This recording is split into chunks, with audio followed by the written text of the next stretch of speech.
नाज़रीन, आप देख रहे हैं रेड लाइन इस्लामाबाद स्टूडियो से लाइव एक बड़ी खबर के साथ। अल अरेबिया अरबिक इस वक्त रिपोर्ट कर रहा है कि ईरान और अमेरिका के दरमियान मुआहदा चंद घंटों में मुमकिना तौर पर अनाउंस हो सकता है। एक और ट्वीट के मुताबिक जो अल अरेबिया अरबिक ने की, ना सिर्फ वो मुआहदा है बल्कि इसका जो फार्मूला तयशुदा है वो भी घंटों में अनाउंस हो सकता है। इसके अलावा जो बड़ी खबर फोड़ी है अल अरेबिया अरबिक ने, वो ये कि मुमकिना तौर पर पाकिस्तान के आर्मी चीफ शायद ईरान का दौरा करें इस एग्रीमेंट के फार्मूले को अनाउंस करने के लिए। और साथ एक और ट्वीट भी किया जिसके अंदर ये कहा गया कि काम हो रहा है ताकि इस ड्राफ्ट एग्रीमेंट की नोक पलक दुरुस्त की जाए। पाकिस्तान के अंदर से तमाम ज़राए से बात करने के बाद हमें इसकी कन्फर्मेशन नहीं मिली, ना आर्मी चीफ के जाने की कन्फर्मेशन मिली है और ना इस बात की कन्फर्मेशन मिली है कि ये मुआहदा हतमी स्टेज में दाखिल हो चुका है।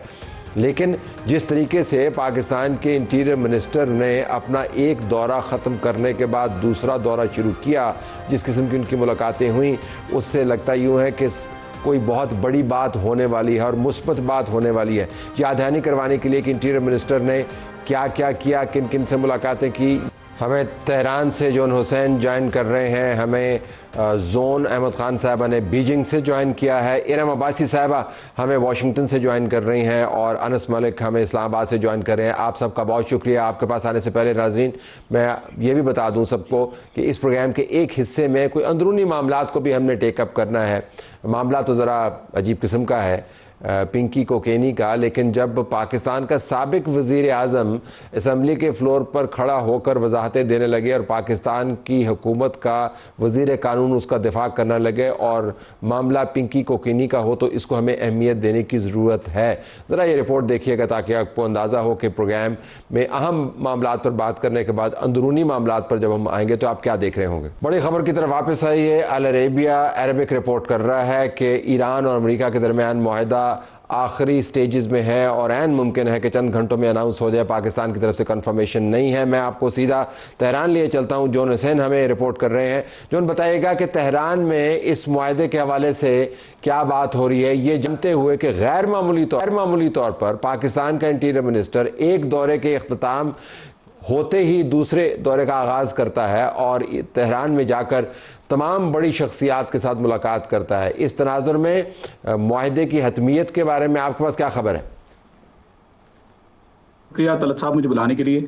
लास्ट अपडेट जो मैं ले सका फॉरेन मिनिस्ट्री से खुद से, और आई थिंक थोड़ी देर में स्टेटमेंट भी आ जाएगा, वो ये था कि Iran wants to end the war permanently and they are discussing, वो डिस्कस कर रहे हैं जंग को ख़त्म किस तरीके से करना है। इसके अंदर जो बात मुझे बताई गई वो ये बताई गई कि 14 नुकात जो ईरान ने दिए थे उन्हीं के ऊपर बात हो रही है और इसके साथ साथ फोकस इस चीज़ पे है कि लबनान की जो जंग है उसके ऊपर भी ख़त्म किया जाए सारा मामला, फ्रोजन एसेट्स को रिलीज़ किया जाए और जो मैरीटाइम पायरेसी, मुझे जो कहा गया मैरीटाइम पायरेसी जो हो रही है उसको भी रोका जाए एट द सेम टाइम। तो इस्माइल बकाई साहब आई थिंक जो स्पोक्स पर्सन है वो इसके ऊपर कमेंट देंगे थोड़ी देर में एंड विल क्लैरिफाई। ऑफिशियली इस चीज़ को नहीं बताया गया कि एग्जैक्टली क्या चंद दिनों में मुआहदा होगा या नहीं होगा, लेकिन इशारा ज़रूर इस तरफ दे दिया गया है कि ईरान जो है वो रिस्पांस दे रहा है यूनाइटेड स्टेट्स को और कंटिन्यूस बातचीत चल रही है और मोहसिन नकवी साहब ऑब्वियसली इसके अंदर बहुत एफर्ट जो है वो पर्सनली भी कर रहे हैं और पाकिस्तान ओवरऑल एक रोल प्ले कर रहा है। और आपने ईरान की फॉरेन मिनिस्ट्री का जिक्र किया, उनकी स्टेटमेंट मेरे सामने है। इस वक्त तस्नीम न्यूज़ एजेंसी रिपोर्ट कर रही है वही जो आप फरमा रहे हैं कि उनका मानना ये है कि पाकिस्तान के इंटीरियर मिनिस्टर अहम मैसेजेस का तबादला कर रहे हैं। मैं अगर अनस मलिक साहब हमारे पास आ गए हैं तो उनसे बात करना चाहूँगा। इजी विद अस जी। अनस साहब, आपके पास इस्लामाबाद से क्या खबरें हैं? मैंने तो अपने तमाम जो ज़राए हैं उनसे बात की, वो तो मालूमात नहीं दे रहे। अगर आर्मी चीफ ने जाना है तो जाहिर है जब उनका जहाज़ लैंड करेगा तभी पता चलेगा, या इन फ्लाइट अगर इन्फॉर्मेशन हमारे पास आती है तभी पता चलेगा। लेकिन जिस तरीके से इंटीरियर मिनिस्टर साहब ने ये दौरा ख़त्म करते ही दूसरे दौरे का आगाज़ कर दिया और अल अरेबिया रिपोर्ट कर रही है, तो कुछ ना कुछ तो है। आपके पास खबर क्या है? बहुत बहुत शुक्रिया तलत साहब for having me on the show. मैं आपका सवाल से इसे समझ नहीं पाया क्योंकि इस्लामाबाद में अब हवाएं तेज़ चलना शुरू हो गई हैं, लेकिन जो जितनी मेरी अंडरस्टैंडिंग इस दौरे को लेके ये 36 घंटे में दूसरा दौरा हुआ है। मोहसिन नकवी पीर की रात 11 बजे के करीब शब 11 बजे इस्लामाबाद पहुँचे और उसके बाद उन्होंने गुज़िश्ता रोज़ वज़ीर आज़म और फील्ड मार्शल सैयद आसिम मुनीर उनको जो है वो अपने दौरे के हवाले से आगाह किया, क्योंकि वो नेगोशिएशन टीम का हिस्सा हैं।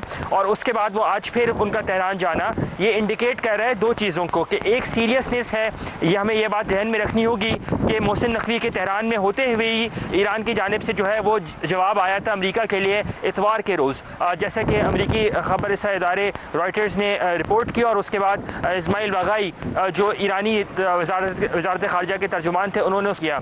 अब आज जो उनकी मुलाकात हुई है अहमद वहीदी से, जो कि पासदारान के सरबराह हैं, वो पहले वज़ीर दाखिला भी रह चुके हैं ईरान के, और ये मुलाकात इंतहाई कलीदी मुलाकात है। तो अब ये इंडिकेशंस दी जा रही हैं कि शायद आने वाले कुछ घंटों में या कल तक किसी न किसी हेडवे की तरफ जाया जा सकता है और मोर कॉम्प्रिहेंसिव टॉक्स जो हैं वो ईद के बाद गोया जून के पहले हफ्ते में वो एक्सपेक्ट की जा सकती हैं। वो एग्रीमेंट की क्या शेप होगी, क्या फॉर्म होगी, अगेन मैं वज़ारत ख़ारजा जो पाकिस्तानी वज़ारत ख़ारजा के तर्जुमान है उन्होंने 2 हफ्ते पहले एक बात की थी कि मोमेंटम उस वक्त बिल्ड होता है कि जब दोनों में से कोई फरीक जो है किसी न किसी तरीके का मुसव्विदा एक्सचेंज करे। तो अब हमें ये नज़र आ रहा है कि कॉन्क्रीटली एक डायरेक्शन के अंदर चीज़ जारी है, और उसी के तनाजुर में हमने देखा कि सऊदी वज़ीर ख़ारजा ने भी जो ट्वीट किया उसमें ईरान को अर्ज जो किया गया कि जी टू सीज़ दी अपॉर्चुनिटी, वो इसी तनाजुर के अंदर किया गया है। तलत साहब, ये आपने बहुत अहम बात की कि जो एक्सचेंज है ड्राफ्ट की, तो शायद अल अरेबिया ने, इरम साहब आपके पास आ रहा हूँ, अल अरेबिया ने इसमें आमेज़िश की हो। आपको पता है क्लिक बेटिंग होती है, आई बॉल्स की गेम है, और वो जो एक्सचेंज है किसी किस्म के कोई भी ड्राफ्ट उनको हतमी ड्राफ्ट की शक्ल दे दी हो। लेकिन वाशिंगटन से आपके पास क्या खबरें हैं? मैं अभी डोनाल्ड ट्रंप का बयान ईरान पर देख रहा था, क्लैश रिपोर्ट है, और ये क्लासिक विंटेज डोनाल्ड ट्रंप है जिसमें वो कहता है कि हमने उनको बहुत ज़ोर से मार लगाई, हम उनको दोबारा मार लगा सकते हैं लेकिन हो सकता है ना लगाएं, सो मे बी और मे बी नॉट। तो इरम साहब आप क्या सुन रही हैं माहिदे के बारे में? जी तलत, अभी कुछ देर पहले ही डोनाल्ड ट्रंप ने रिपोर्टर से बात की और उन्होंने कहा कि उन्हें कोई जल्दी नहीं है ये जंग ख़त्म करने की, और साथ ही जैसे कि आपने भी कहा कि उन्होंने बोस्ट किया कि किस तरह से ईरान की नेवी को तबाह कर दिया गया है, उनकी न्यूक्लियर फैसिलिटीज़ और मिलिट्री को नुकसान पहुंचाया गया है। और इसमें जो एक अहम बात है वो ये है कि ट्रंप की अपनी तरफ से जो मैसेजिंग है वो हर रोज चेंज होती है। कल कुछ दिन पहले ही उन्होंने कहा कि वो 1 घंटे में ईरान पे हमला करने वाले थे, लेकिन गल्फ एलाइज ने उनको रोका, जिसकी वजह से अब वो हमला रोक रहे हैं। लेकिन अगर 2-3 दिन में ईरान नहीं मानता और ईरान जो है वो एग्रीमेंट नहीं करता, और अमेरिका किसी भी सूरत में ये नहीं चाहेगा कि ईरान जो है वो अपनी न्यूक्लियर कैपेसिटीज को बढ़ाए, तो ये वो मुद्दा है जिसपे अमेरिका जो है वो एग्री नहीं करेगा। फिर साथ ही साथ एक इम्पॉर्टेंट बात ये है कि अगर जेडी वैंस की बात करें जो कि वाइस प्रेसिडेंट है, वो इसकी और कैरेक्टराइजेशन कर रहे हैं।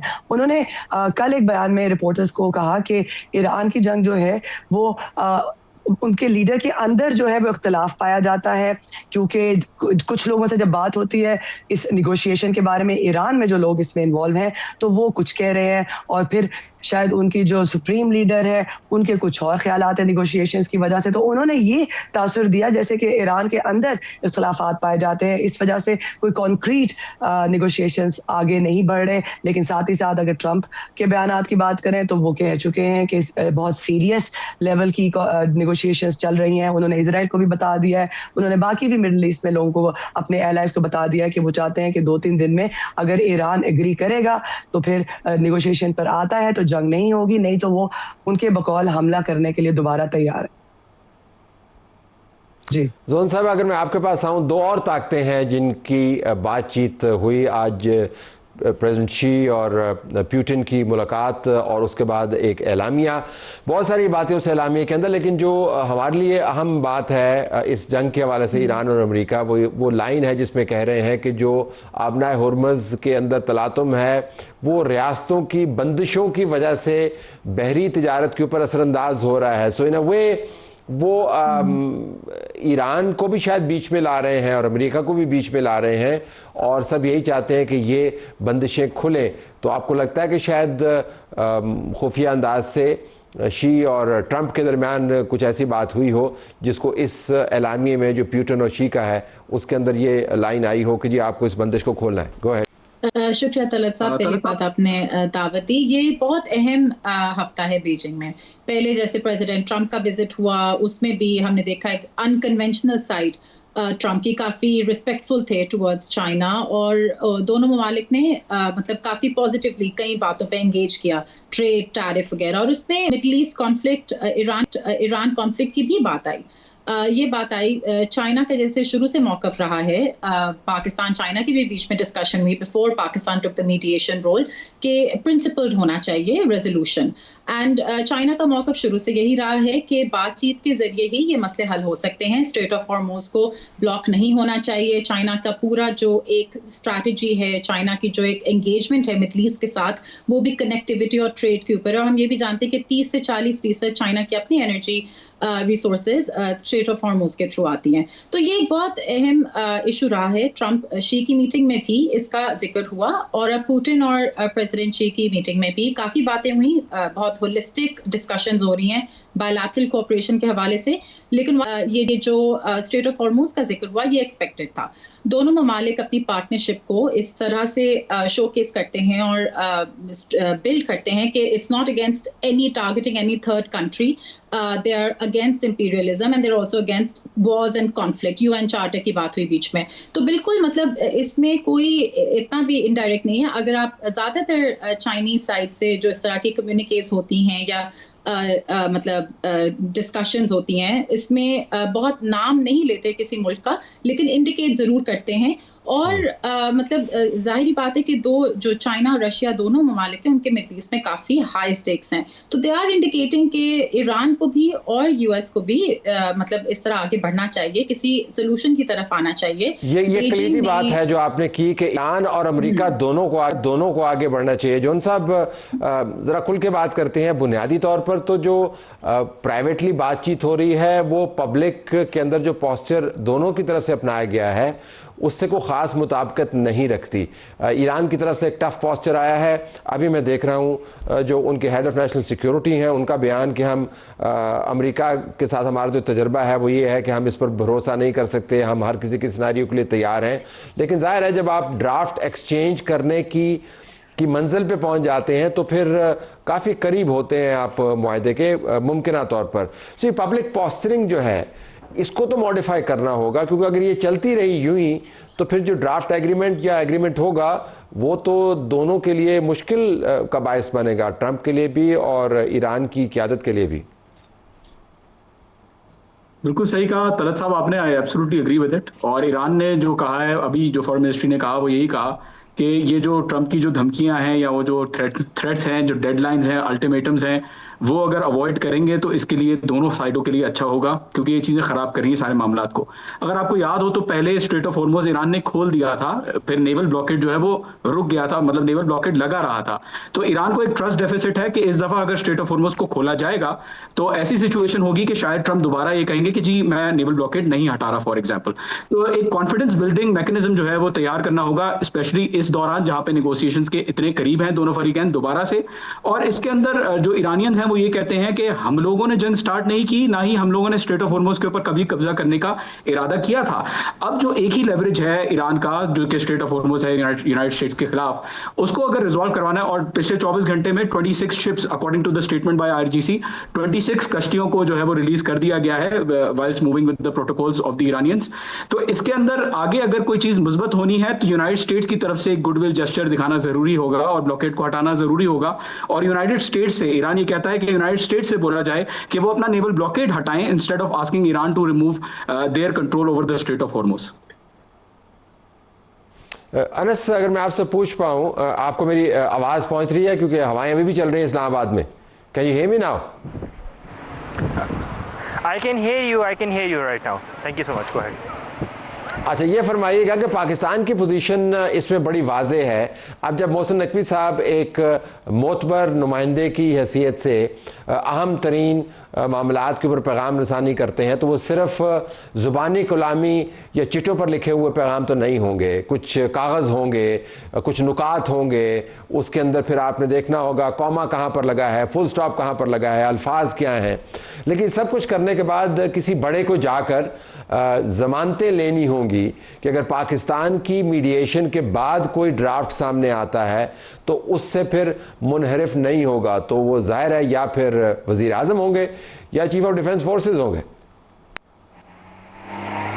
दुरुस्त बात। वो ज़मानतों की जो आपने बात की, मेरे ख्याल से वो एक एट अ सेकेंडरी स्टेज आता है। इस वक्त जो ज़्यादा फोकस होगा पाकिस्तान का, जो कि नज़र भी आ रहा है, वो एक डिक्लेरेशन या एक ड्राफ्ट एग्रीमेंट की तरफ होगा जिसे इनिशियल एग्रीमेंट कहेंगे, जिसकी बेसिस के ऊपर अगली बातचीत जो है वो बढ़ेगी। हमारे गेस्ट ने बात की स्ट्रेट ऑफ हॉर्मुज़ की रीओपनिंग को लेके, जो कॉन्फिडेंस बिल्डिंग मेजर्स अमेरिका की जानिब से 2 बैक टू बैक आए हैं over the weekend. Majestic x के जो क्रू मेंबर्स थे उनको छोड़ना, और उससे पहले जो MV टूस्का के क्रू मेंबर्स थे और MV टूस्का की हवाले की जो ईरानी वेसल थी, वो कॉन्फिडेंस बिल्डिंग मेजर्स थे। आज की तारीख में अगर आप बात करें तो ईरान की कोई ऐसी शिप नहीं है, कोई ऐसी कार्गो शिप नहीं है जो कि अमेरिकी कब्जे के अंदर है। तो कॉन्फिडेंस बिल्डिंग मेजर्स जो हैं वो बैक एंड के ऊपर चल रहे थे। एक चीज़ जो पाकिस्तान ने बड़े बेहतर तरीके से या अफजल तरीके से कन्वे की दोनों पार्टीज़ को, ये थी कि आप पब्लिक पॉस्चरिंग जितनी भी मेंटेन करेंगे, जो मैटर करेगा जब आप टेबल पर बैठेंगे और जो आप बात करेंगे वो मैटर करेगा। तो मेरे ख्याल से पब्लिक स्टेटमेंट्स को हमें शायद दोनों साइडों से, क्योंकि उनकी डोमेस्टिक ऑडियंस है, उनको इतना रीड नहीं करना चाहिए। यही वजह है कि slowly gradually at the cost of repeating myself कि no news is good news एक डिप्लोमेटिक क्लीशे है, लेकिन स्लोली एंड ग्रेजुअली बैकग्राउंड में चीज़ें चल रही हैं। और अब हम नज़र ऐसे आ रहा है कि शायद किसी न किसी ड्राफ्ट की तरफ जो है उसके करीब तर पहुँच रहे हैं, और उसकी टाइमिंग जो है बड़ी सिग्निफिकेंट है। 25 मई को अमेरिका में मेमोरियल डे है, जिसमें अमेरिकी सदर ट्रंप का एक इंपॉर्टेंट खिताब होगा, और उससे पहले वो ज़रूर चाहेंगे कि किसी न किसी शेप के अंदर, किसी न किसी फॉर्म के अंदर जो है वो रिलीफ जो है वो अपनी कौम को या अपने लोगों को और वर्ल्ड पीस एट लार्ज को या रीजनल स्टेबिलिटी एट लार्ज को ज़रूर दे दें in form of reopening of Hormuz, ताकि उनको भी कोई ना कोई ब्राउनी पॉइंट्स पर कैश करने का मौका मिले वो स्पीच के अंदर। तलत साहब, no news is good news sometimes. सफारतकारी के हवाले से तो ठीक है, लेकिन सहाफ़त के हवाले से हमें बड़ी कोफ्त का शिकार कर देती है, तो हम तो ख़बरों की तलाश में रहते हैं। तो इरम साहिबा, अभी अनस ने एक बड़ी ज़बरदस्त बात की कि कोई ना कोई डेडलाइन है जिसके करीब आकर डोनाल्ड ट्रंप को इस मामले को किसी तरफ लेके जाना। मैं उनका एक और बयान देख रहा था और आपने भी जिक्र फरमाया जिसमें वो कह रहे हैं मुझे कोई जल्दी नहीं है। क्या वाकईतन उनको जल्दी नहीं है? क्योंकि अब वो जो बीच में कुछ चुनाव भी हो रहे हैं, उनके अंदर उनके कैंडिडेट जीती जा रहे हैं, तो लोगों का ख्याल है कि बहुत सारे तजियाकारों ने उनकी ताकत को मिसरीड किया है। रिपब्लिकन पार्टी के अंदर उनका बड़ा ज़बरदस्त अब गुड्डी चढ़ गई है दोबारा से। तो क्या वाकईतन उनके सामने कोई डेडलाइन नहीं है, और is he working with the deadline? अगर डेडलाइन की बात करें तो वो आपने भी देखा होगा कि माजी में कितनी दफ़ा डेडलाइन दे के फिर कहते हैं कि अब हम हमला नहीं करेंगे, अब हम हमला करेंगे। तो वो एक एलिमेंट तो ट्रंप एंड उनकी पर्सनालिटी में है।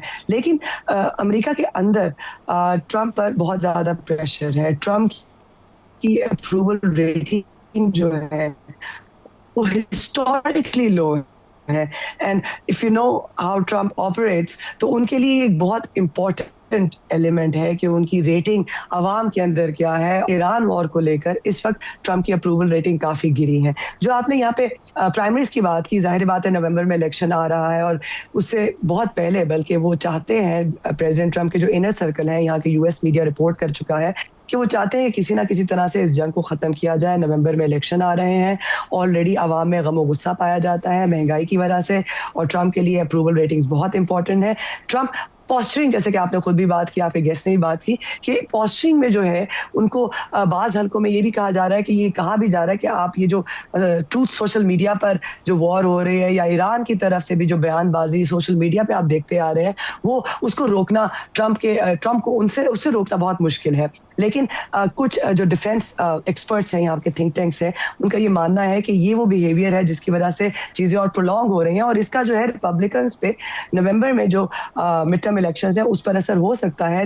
रिपब्लिकन्स के अंदर भी जो है कुछ चंद रिपब्लिकन्स के अंदर ये खौफ पाया जाता है, क्योंकि हमने देखा कि जब कांग्रेस में कई बार, कम से कम 7 बार जो है कोशिश की गई कि ईरान वॉर पावर्स जो हैं वो ट्रम्प की एग्जीक्यूटिव पावर्स के थ्रू ना की जाए, बल्कि कांग्रेस की रजामंदी के साथ ये मामला, ये जंग जो है और इसमें आगे क्या करना है, कोई स्ट्रैटेजी क्या तय करनी है, उसमें कांग्रेस को शामिल किया जाए। तो माजी के मुकाबले में इस मरतबा जो कोशिश की गई उसमें इक्का दुक्का रिपब्लिकन्स ने भी डेमोक्रेट्स का साथ दिया, गो के वो कामयाब नहीं हुई कोशिश, और ट्रम्प अभी भी अपनी सोल एग्जीक्यूटिव पावर के थ्रू अपनी एडमिनिस्ट्रेशन को इस पे गाइड कर रहे हैं, उनकी एडमिनिस्ट्रेशन उनको ब्रीफ कर रही है। लेकिन ये कहना बिल्कुल दुरुस्त होगा कि इस वॉर को लेकर ट्रम्प पर प्रेशर है, वोटर्स का प्रेशर है, और अभी कुछ स्टेट्स में जो प्राइमरीज कल हुए हैं उसमें अगर आप वोटर टर्नआउट रिपब्लिकन्स का देखें तो वो नहीं रहा जो डेमोक्रेट्स का रहा प्राइमरीज में। जोन साहब क्विकली और बिल्कुल आखिर में अगर आप फरमाइएगा, बीजिंग बज़ाहिर तो इससे मुतासर हुआ तमाम बहरान से, लेकिन उसकी इकॉनमी को बहुत बड़ा धचका नहीं लगा, उसके कंसर्न्स हैं। एक ख्याल ये है कि बीजिंग को बहुत फ़ायदा भी हुआ, अमेरिका की सुबकी हुई, उनकी जो वॉर मशीनरी है उसकी कमज़ोरियाँ सबके सामने आया हो गई, उनके बड़े हथियार जो हैं वो डिप्लीट होना शुरू हो गए, वो मुश्किल में फंस गए। सो अगर आप समरी दें बीजिंग की के हवाले से कि क्या चीन ने वाकईतन अमेरिका की तरफ से जो गलतियां हुई, अगर जो उसको मानता नहीं है, उससे फ़ायदा उठाया या नहीं?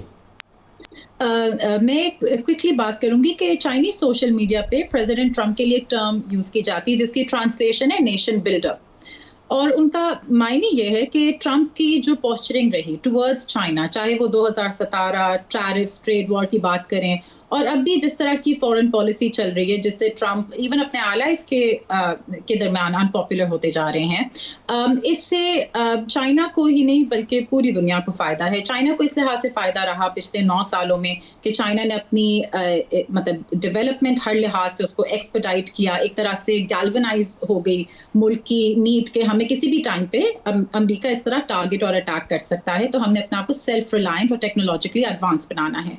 तो मतलब ये तो इसमें कोई डाउट नहीं है कि नॉट ओनली चाइना लेकिन वो तमाम ममालिक दुनिया के जो ग्लोबल साउथ है, अगर एक ऐसी प्रेसिडेंसी आती है अमेरिका में जो अनफॉर्चुनेट है, ईरान वॉर, और अनफॉर्चुनेट है कि इसमें कितनी जानें ज़ाया हुई, दुनिया को फ़र्क पड़ रहा है, लेकिन अमेरिकन हेजेमनी पे जो सवाल उठ रहे हैं और उसकी अनपॉपुलैरिटी बढ़ रही है, इससे एक मल्टीपोलर दुनिया शेप कर रही है। वो जो मूवमेंट्स हैं कि ऑल फोर ऑफ यू, आपका बहुत शुक्रिया, और हम प्रोग्राम जारी रखते हुए इस सेगमेंट का खात्मा कर रहे हैं। ईरान की वजारत ख़ारजा के तर्जुमान ने कहा है कि ईरान अमान और बैनुल-अक़वामी इदारों के ताउन से आबनाए हुर्मुज़ में मुस्तकिल सिक्योरिटी के निज़ाम को बनाने की कोशिश कर रहा है, और जिस तरह जोन हुसैन ने भी बताया कि बहुत सारी शिप्स जो हैं वो निकली हैं 25 के करीब, और अनस ने भी ये एम्फसाइज़ किया कि कैसे तमाम तर बड़कों के बावजूद कोई धूम धड़का नहीं हो रहा, गोली नहीं चल रही, बल्कि सफारतकारी तेज़ी से जारी है। तो अगले 12-24 घंटे काफ़ी अहम है, देखते हैं वहाँ पर क्या हो रहा है। स्टे ट्यून, प्रोग्राम हमारा जारी है।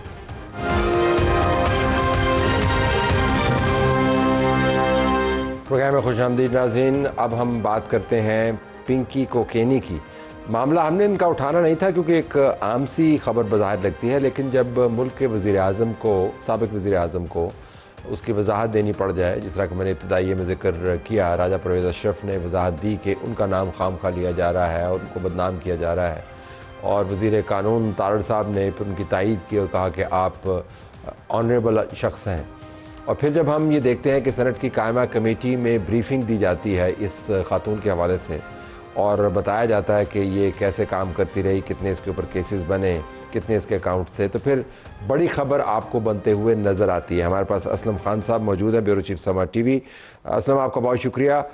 ये जो डेवलपमेंट है सेनेट कायमा कमेटी के अंदर, जो ब्रीफिंग है जिसके अंदर राजा परवेज़ अशरफ का नाम लिया गया, जिसकी तरदीद उन्होंने की, आपको क्या लगता है कि ये मीडिया इस खबर को उछाल रहा है, सियासी हल्के इस खबर को उछाल रहे हैं? अब तो ढाबे की गुफ्तगू ये भी है कि ये बहुत सारे सियासी जो लोग हैं जो इज़्तिराब में मुब्तला हैं या बात नहीं मान रहे, उनको राह रास्त पे लाने के लिए ये काम किया जा रहा है। सो आपका तज्जिया क्या है, क्योंकि आप तो रिपोर्टिंग कर रहे हैं इसके ऊपर मुसलसल?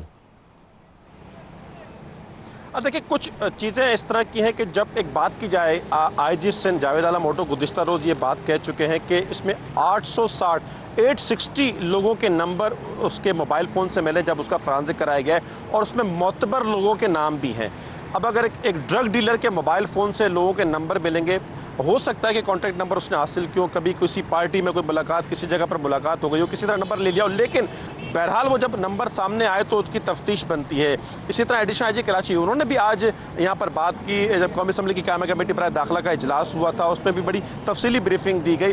वहाँ पर यह बात आई कि उसको उछाला जा रहा है, लेकिन तलत साहब जब उसको पहले रोज़ 12 मई को गिरफ्तारी के बाद रिमांड के लिए ले जाया गया तो एक प्रोटोकॉल का सा अंदाज इख्तियार किया गया। पुलिस से बड़ी वहाँ पर गलती हुई, मैं कहूँगा गलती हुई, या जानते बूझते हुए अगर वो प्रोटोकॉल का अंदाज़ नहीं होता, जिस तरह वो खातून अदालत में रिमांड के लिए और पेशी पर आई थी और उसको उसी रोज़ जुडिशल रिमांड पर जेल भेज दिया गया, वरना अमूमन एक ये इम्कान था कि उनको 3 रोज़ का 5 रोज़ का रिमांड दिया जाता, लेकिन उनको जुडिशल रिमांड पर भेज दिया गया। तो फिर तो सवालात खड़े हुए, पहला सवाल प्रोटोकॉल पे और दूसरा फिर रिमांड पर हुआ, जिस पर डीआईजी साउथ को अदालत से रुजू करना पड़ा और दोबारा मुकदमात का रिमांड लिया गया, और अब 16 में से 15 मुकदमात में वो रिमांड पर है और एक मुकदमा सीडीडी का मफरूरी का है, जिसमें से एक मुकदमा इन पर बगदादी में नशई की जो की हलाकत हुई थी, इनके ओवरडोज की वजह से उसकी हलाकत का है, एक नाजायज़ असले का है, बाकी मुकदमात मंशियात के।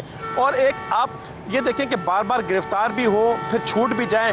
4 मुकदमात लाहौर के भी हैं। 2022 के एक मुकदमे में इसके भाई पर साबित हो गया और उसमें तफ्तीश में उसने तस्लीम किया कि अनमोल ऑफ पिंकी का वो ड्रग डीलर है, वो फरोख्त करता है, लेकिन उसके बावजूद वो पकड़ी नहीं जाती। अगर वो पकड़ी गई तो फौरी वो छूट गई। आज भी जो तफ्तीश हुई, SIU की एक टीम ने तफ्तीश की तो उसने डिस्ट्रिक्ट साउथ के 12 ऐसे एहलकारों की निशानदेही की जो उससे रकम बटोरते रहे। इसके अलावा CTD के बारे में भी कहा गया कि वहाँ से भी कुछ एहलकार जिनके दो नाम सामने आए जिनसे तफ्तीश की गई है कि क्या वो उससे पैसे लेते रहे, कफील अवान और अली कुरैशी का, तो उनकी भी तफ्तीश की जा रही है। फिर बेनामी अकाउंट, लेकिन असलम कता कलामी ये कोई अगरचे परेशानी की बात है, असलम अगरचे परेशानी की बात है, लेकिन इसमें अचंभे की बात नहीं है कि इस किस्म के लोगों के लोअर लेवल के ऊपर पुलिस के साथ या इंटेलिजेंस के लोगों के साथ उनके राब्ते हों।